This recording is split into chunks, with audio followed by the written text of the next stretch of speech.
The dining room smelled like roasted chicken and polished wood, the same way it always had. The same long table.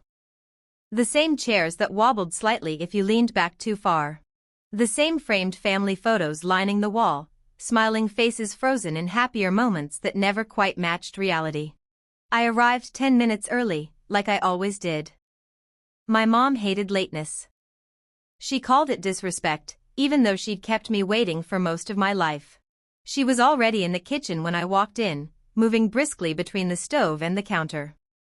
She didn't turn around when she heard the door close. "You're early," she said. "Not thank you. Not nice to see you. Just an observation." "I had time," I replied. She hummed, unimpressed. "Well, don't get in the way." I set the bottle of wine I'd brought on the counter. She glanced at it and frowned. "You didn't need to bring that." I knew what she meant. You shouldn't spend money on things like this. That rule, I had learned, only applied to me. My brother Mark arrived next, loud as always, laughing before he even stepped inside. His wife followed, juggling coats and bags, their kids already glued to tablets before they'd taken off their shoes. "Smells amazing, Mom," Mark announced. She beamed instantly. Her whole posture changed, like someone had flipped a switch. Come in, come in. You must be exhausted," she said, ushering them toward the living room. "Kids, wash your hands." I stood there, invisible, holding my coat. Dinner was announced 15 minutes later. We gathered around the table, plates steaming, glasses filled. Small talk floated across the room, school updates, work stress, how busy everyone was. Busy was Mark's favorite word. Halfway through the meal, my mom cleared her throat. "I'm really glad everyone could make it tonight," she said, smiling tightly. "Especially since things are, well, a bit tight right now." I felt the familiar tension settle in my chest. "We're doing our best," she continued. "Money isn't what it used to be." Mark laughed, shaking his head. "Tell me about it." "Kids are expensive." His wife nodded sympathetically. I took a sip of water and said nothing. Then my mom looked directly at me. "You know," she said, tilting her head slightly, "we almost didn't invite you tonight." The fork froze halfway to my mouth. "Oh," I said. She smiled, but it wasn't warm. It was thin. Calculated. "Well," she continued, voice light, "we only invited you out of pity. Didn't want you sitting alone." The table went quiet for half a second. Then Mark burst out laughing. "Wow," he said. "That's brutal." His kids giggled without understanding why. I felt heat rise up my neck, but I kept my face neutral. Years of practice had taught me how. "Don't stay long," my mom added casually, returning to her food. "We're tired." Something inside me cracked, not loudly, not dramatically. Just enough to let clarity seep in. Mark leaned back in his chair, smirking. "Yeah, you're kind of a downer lately." I looked at him. Really looked. At the confidence. The comfort. The ease. I smiled. Not because I thought it was funny. Because I finally understood the role I was meant to play. I took a sip of my drink. Slowly. Carefully. "I won't stay long," I said. No one noticed the way my hands stopped shaking. After dinner, I helped clear the table like I always did. My mom didn't thank me. She never did. I grabbed my coat and headed for the door. "Drive safe," she said, already distracted. Outside, the air was cold and sharp. I stood on the porch for a moment, breathing deeply, letting the humiliation settle. I didn't cry. I didn't text anyone. I didn't replay the words in my head. I just filed them away. 1 week later, everything changed. But I didn't know that yet. The week after that dinner passed quietly on the surface, but inside me, something was shifting. I went to work. I answered emails. I smiled at coworkers. From the outside, nothing looked different. But every word my mom had spoken at that table replayed in my head with disturbing clarity. We only invited you out of pity. Not joking. Not exaggerating. A statement of position. I began to notice things I had trained myself not to see before. The way my mom only called when she needed something. The way Mark's problems were always urgent, while mine were manageable.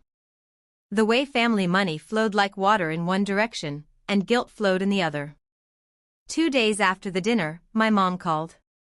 I let it ring. That alone felt rebellious. She called again an hour later. Then she texted. Are you okay? I waited until the evening to reply. I'm fine. Busy. Her response came instantly.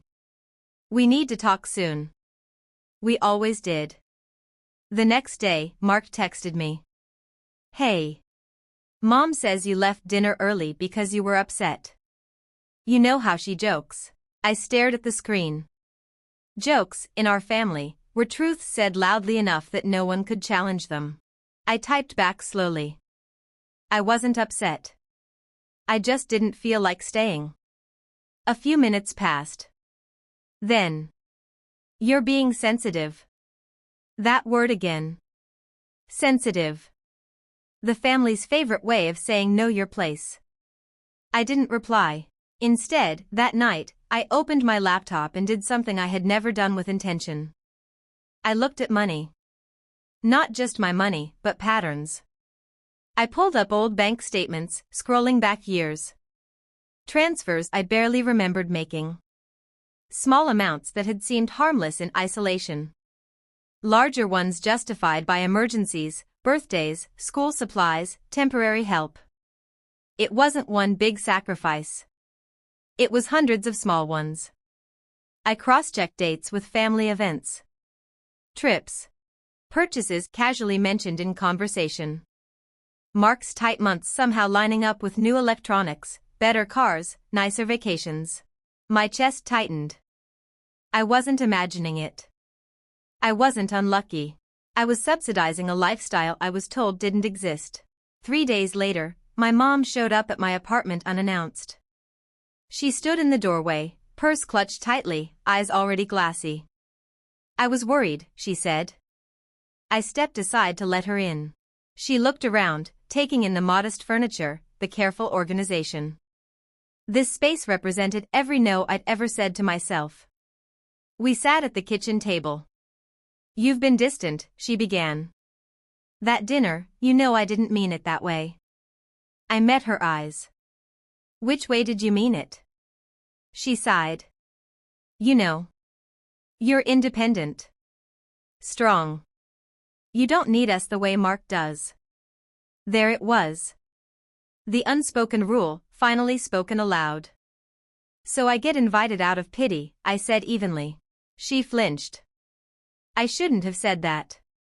But you meant it. She didn't deny it.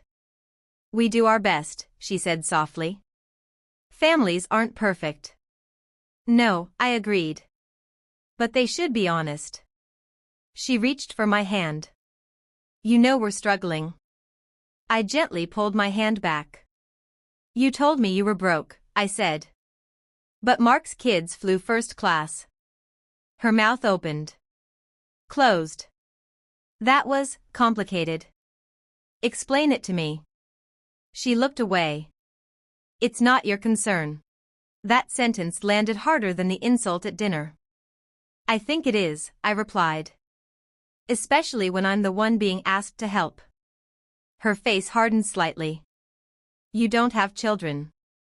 There it was again. The justification. The shield. I have limits, I said quietly.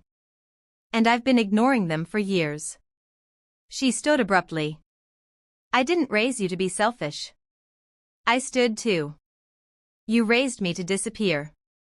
She left without another word. That night, Mark called. Mom's upset, he said immediately. What did you say to her? I asked questions, I replied. He scoffed. You always do this. You make things uncomfortable. I make them honest. You know she's under a lot of stress. So am I.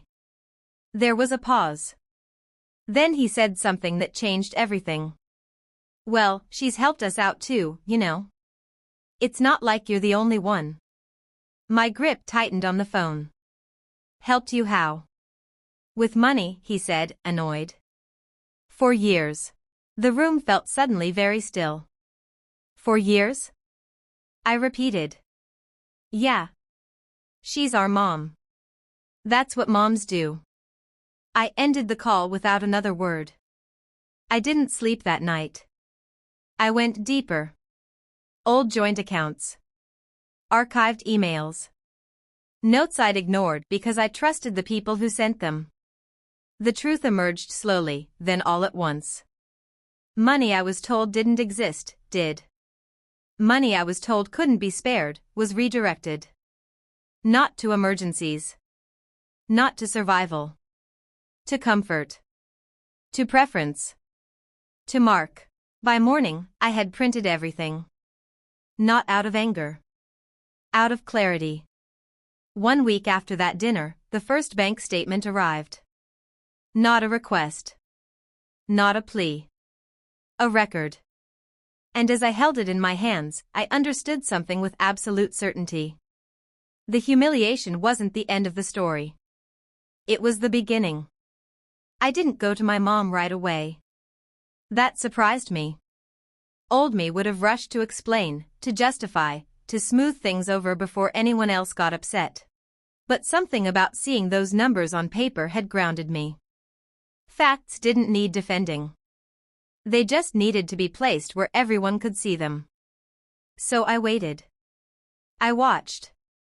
The next family gathering came sooner than expected, a birthday dinner for one of Mark's kids.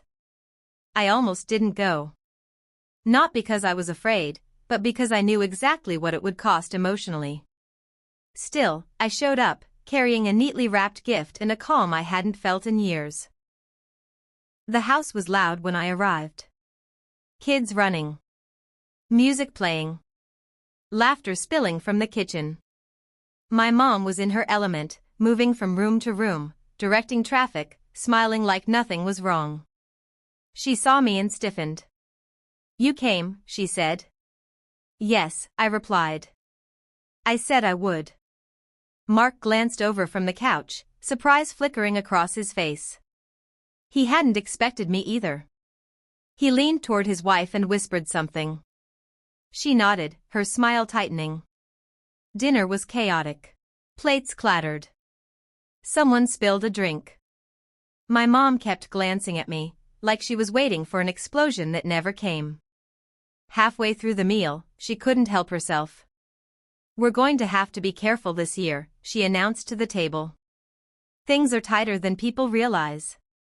I set my fork down. Mark groaned theatrically. Tell me about it. I looked at both of them. I don't think that's true, I said. The room went quiet. My mom's eyes widened.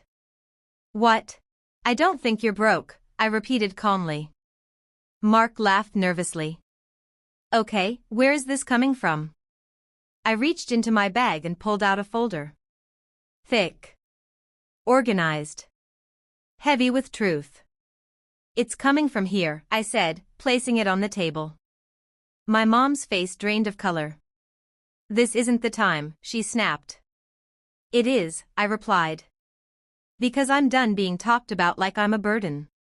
People shifted in their seats. No one spoke. I was told you were struggling, I continued. So I adjusted my life. Again.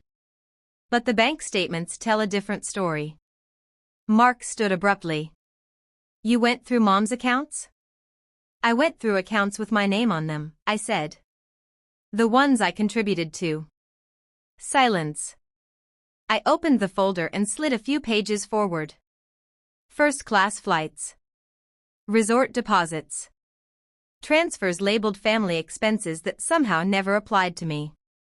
My mom's voice shook. You don't understand? I understand perfectly, I said. I was excluded and expected to be grateful for it. Mark scoffed. This is ridiculous. You're acting like a victim. No, I replied. I'm acting like someone who finally noticed the pattern. The room felt smaller. Hotter. You were invited out of pity, I continued, my voice steady. That wasn't a joke. That was the truth slipping out. My mom covered her mouth. Mark's wife stood, eyes wide. Is this true? Mark avoided her gaze. I closed the folder. I'm not here to argue. I'm here to say something simple. Everyone waited. I'm done contributing, I said. Financially. Emotionally. I'm stepping back. My mom shook her head. You can't just abandon family. I'm not abandoning anyone, I replied. I'm stopping the imbalance. Mark laughed bitterly. So what? You're punishing us? I looked at him. I'm correcting myself. That night, I left early again, but this time, no one tried to stop me. The fallout was immediate. My mom called the next morning, crying. Accusing. Bargaining. You're tearing us apart, she said. No, I replied. I just stopped holding everything together alone. Mark sent a long text accusing me of selfishness, betrayal, of choosing money over family. I didn't reply. Within weeks, the effects became visible. The second car disappeared from Mark's driveway. The trips stopped. The tone of conversations shifted from confidence to concern. Then came the moment I hadn't anticipated. Another bank statement arrived. This one wasn't routine.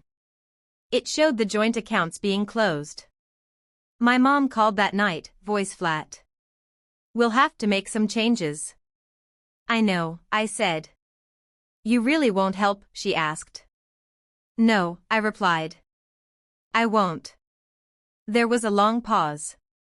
Then, quietly, I didn't realize how much we relied on you. I almost laughed. I did, I said. That was the problem. Weeks passed. The family gatherings grew smaller. Quieter. Awkward. Mark stopped joking about money. He stopped joking at all. And me? I booked a vacation. Nothing extravagant. No first class. No luxury resort. Just a place I'd always wanted to see and never allowed myself to. As the plane lifted off the runway, I looked out the window and felt something unfamiliar but welcome settle in my chest. Relief, not revenge. Not victory. Just relief. Because sometimes the most powerful consequence isn't what happens to them. It's what finally happens for you. The silence that followed wasn't dramatic. There were no slammed doors. No screaming phone calls. No public apologies. And that's how I knew it was real. In our family, noise had always been used to hide the truth. Anger covered guilt. Laughter covered entitlement. Drama covered imbalance. Now that the noise was gone, what remained was uncomfortable honesty. My mom stopped calling every day. At first, it was accidental. Missed calls. Short messages. Then it became intentional. Weeks passed where the phone stayed silent, except for the occasional neutral update. Hope you're doing okay. Just checking in. No requests. No guilt. No emergencies. Mark didn't reach out at all. That hurt more than I expected, not because I missed him, but because it confirmed something I had avoided admitting for years. Our relationship had been transactional. As long as I was useful, I was included. Once I stopped being convenient, I became optional. I started noticing changes in myself. I slept better. I stopped feeling anxious every time my phone rang. I no longer rehearsed conversations in my head, preparing to defend boundaries I was finally allowed to have. At work, my focus sharpened. Without the constant background stress of family finances, I found myself thinking clearly for the first time in years. I applied for a position I'd once convinced myself I wasn't ready for, and got it. When I told my mom, she paused. "That's good," she said carefully. There was pride in her voice, but it was restrained. Like she was recalibrating how to see me now that I wasn't fulfilling my old role. Months later, I ran into Mark at the grocery store. He looked tired. Not exhausted in the way parents always claim to be, but worn down. Older. Less sure of himself. We stood awkwardly between the produce and dairy sections. "Hey," he said. "Hey." There was a long pause. "You really meant it," he finally said. "You're not helping anymore." "I told you that," I replied. He nodded slowly. "Things are different now." I didn't ask how. I didn't need to. "You could have talked to me," he added. "Instead of all that." I met his eyes. "I did talk. For years. You just didn't listen because it was easier not to." He looked away. "I didn't realize how much you did," he said quietly. "I did," I replied. "That's why I stopped." We stood there in silence, the weight of everything unsaid hanging between us. Then he sighed. "Mom misses you." "I miss the version of her that didn't measure my worth by my usefulness," I said. He didn't argue. When I got home, I checked the mail. Another bank statement had arrived. The final one. All joint accounts closed. All automatic transfers ended. Everything clean. Final. Finished. I sat at my kitchen table and read it slowly, not with anger, not with satisfaction, but with a strange sense of closure. The humiliation at dinner hadn't broken me. It had clarified things. It showed me exactly where I stood so I could finally choose where to go. I didn't cut my family off completely. I just stopped bleeding for them. We still speak occasionally. Holidays are quieter now. Smaller. More careful. The jokes are gone. The assumptions are gone too. And I'm okay with that. Because respect that depends on sacrifice isn't respect at all. A year later, I took another trip. Same airline. Same route. Still economy. As I boarded, I glanced toward first class. Not out of envy, but habit.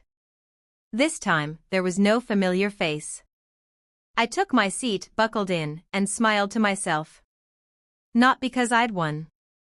But because I was finally free.